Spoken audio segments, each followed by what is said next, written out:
ito nga pag-uusapan natin, guys. Ito po ay maaring maging total cure sa COVID-19. Dahil na-predict na rin po ng mga pabunan. Hindi pa dumarating ngayon. Baka ang ibang mga mamamayan natin o ang ibang bansa hindi pa alam. Ang susunod, hantavirus. Alam na rin po ng mga pabunan kung paano papatayin ito, Mr. President. Ulitin ko, hindi natin kailangan maging matalino, Mr. Presidente. Mahal po namin kayo. Sinuportahan ko po kayo, ibinoto ko po kayo, ipinakapaglaban ko po kayo ng batbatan. Dahil nakita ko sa inyo na kayo ang makakapagpabago ng ating bansa. Mahal na Pangulo, ito po yung pagkakataon na ipakita ninyo. Isa lang po hinihingi ko sa inyo. Ipatawag niyo po lahat ng nag-a-apply sa FDA ng cure. Ipatawag niyo po.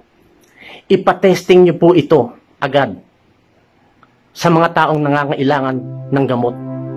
Dahil opsyon po nila, right po ng isang pasyente na malapit ng mamatay sa isang sakit na wala pang cure, ang mamili ng tamang gamot na inaakala niya para sa kanya. Ibigay niyo po natin sa kanila ang right na ito at huwag po nating supilin. Sinusupil po ng batas natin ang kanilang paggaling. Paano po? Pag ang isang pasyente na quarantine 14 days, hindi natin alam kung anong damage gagawin sa katawan niya kung talaga siyang infected. And then itetest siya ng RITM. 5 days lalabas ang resulta. Damage na ang lungs niya. Ang tanong ko po, bakit po maraming doktor na mamatay? Kasi bago po sa kanila ang COVID-19. Ang approach hindi po nila malaman. Nag-i-eksperimento rin po sila. Ibalik ko po doon sa patient's right.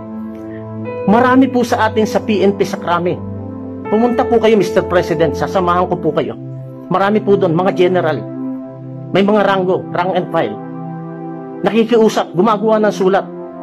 Pwede bang i-waive na namin, Dr. Pabunan? I-waive na namin. Sa kagustuhan namin na magamot kami, Mr. President. Mr. President, ilan sa mga sundalo ninyo ang namamatay? Dinadalaw niyo sila nung mga namatay sa Marawi. May dinalaw na ba kayong isa na matay ng coronavirus? Nananawagan po sila sa inyo ngayon, Mr. President. Ibigay niyo po yung right sa kanila na maturukan na sila ng pabunan antiviral injection. Kasi sila yung mga dating naniniwala na turukan na ang mga anak nila ng panahon ng dengue. Mga gumaling sa HIV. Paturukan niyo na po sila, Mr. President. Hindi po natin kailangan ang armas, ang nuclear, para makilala sa mundo, para respetuhin sa mundo. Ako po'y naniniwala, Mr. President, kahit ganito lang po akong ordinaryong tao, na nasa kamay nyo lang ang solusyon sa struggle namin ito na makarating sa inyo. Muli po ninyo akong tingnan sa mata, Mr. President. Ilang pabuhay ang kikitilin ninyo kaysa kausapin ng diretso ang mga tao na nag-o-offer ng cure. Hindi lang po si Dr. Pabunan, Mr. President. Kausapin niyo po lahat. Lahat po i-test. Kung 5 po nag-a-apply, 7 nag-a-apply, lahat po i-test. At kung sinong pinakamabisa, yun po ang piliin. Ang magkakapatid po, inilalaban nila ang kanilang lisensya. Pag hindi po naging epektibo ito, susunugin po nila ang lisensya nila sa harap ninyo bilang doktor. Yan po ang sinabi sa akin ng magkakapatid na Pabunan. Mr. President, akala ko noon ang Big Pharma Syndicate is napapanood ko lang sa TV. Ngayon po nararanasan ko lahat, Mr. President. Sana po ay mamulat tayo sa katotohanan na ang isang problemang ito ay hindi mariresolba kung hindi tayo nakapokus sa solusyon. Solusyon po ang hanap natin at ang solusyon na ito is finding cure, Mr. President. Subukan natin ang capacity ng Pilipino. Isa sa magagaling na hacker sa buong mundo ang gumawa ng virus, I love you virus, isang normal na mag-aaral sa ama computer na binulabog ang buong mundo at doon tayo nirespeto. Kahit na ang mabibigat na mga secured na website napasok nito. So hindi po imposible na isang Pilipino rin ang mag-deliver ng cure sa buong mundo, Mr. President. Inuulit ko, Mr. President, any available cure on hand right now, it is worth trying, Mr. President. It is worth trying, Mr. President. Maawa kayo sa mga frontliners na hindi nakakauwi dahil ayaw nila, baka sila infected na sa kanilang mga pamilya. Sila po ang dumadanas nito na napakahirap psychologically, physically. Sana maawa po tayo. Sila po nasa frontline, mga basurero. Hindi tinitigilan ang kanilang trabaho. Frontliners rin po sila, Mr. President. Isa lang po ang payo ko sa inyo, Mr. President. Naniniwala po ako sa inyo, naniniwala ako sa gobyerno, naniniwala ako sa mga nakapaligid sa inyo.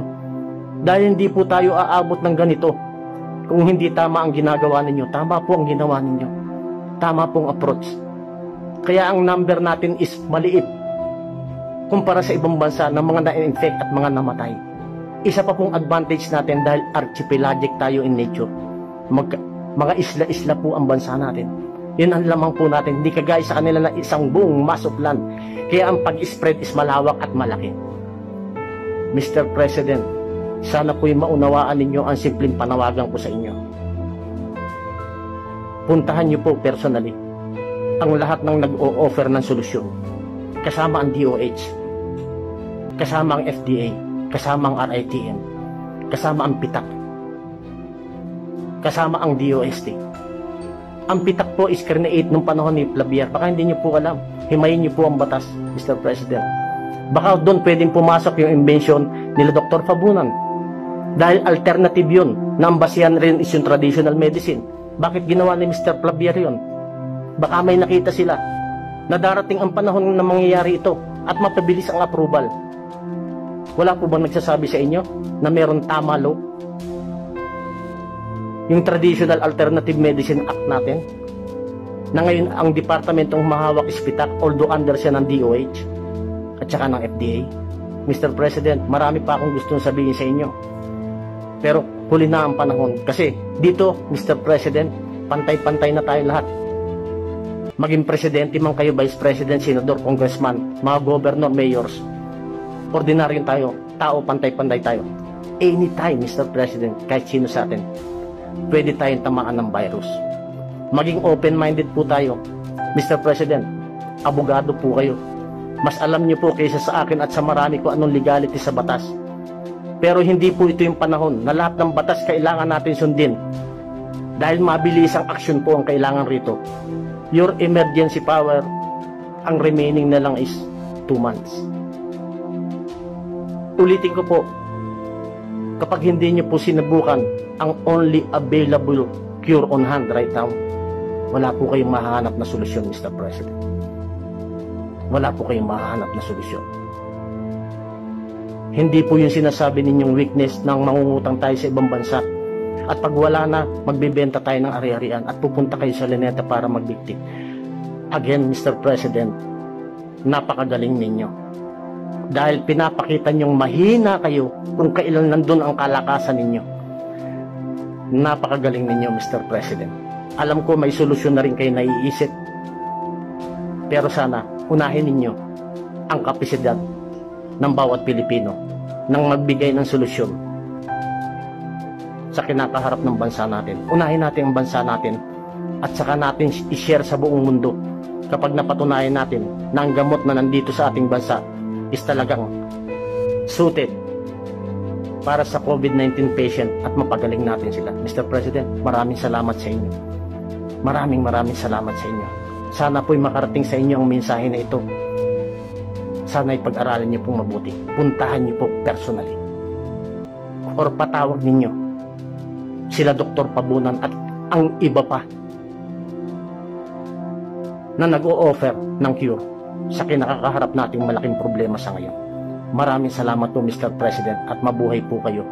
At sa mga gabinete natin, sa mga senador, congressman, sa mga mayor, governors natin, at sa ating mga mamamayan, hindi po ito yung panahon na mag-away-away tayo at magpaligsahan. Ito po yung panahon ng pagkakaisa. Ipinakita na po natin sa panahon, nung unang panahon, ang dami ng ating mga hero na namatay para sa bansa natin. Sana po'y ganun rin po tayo ngayon.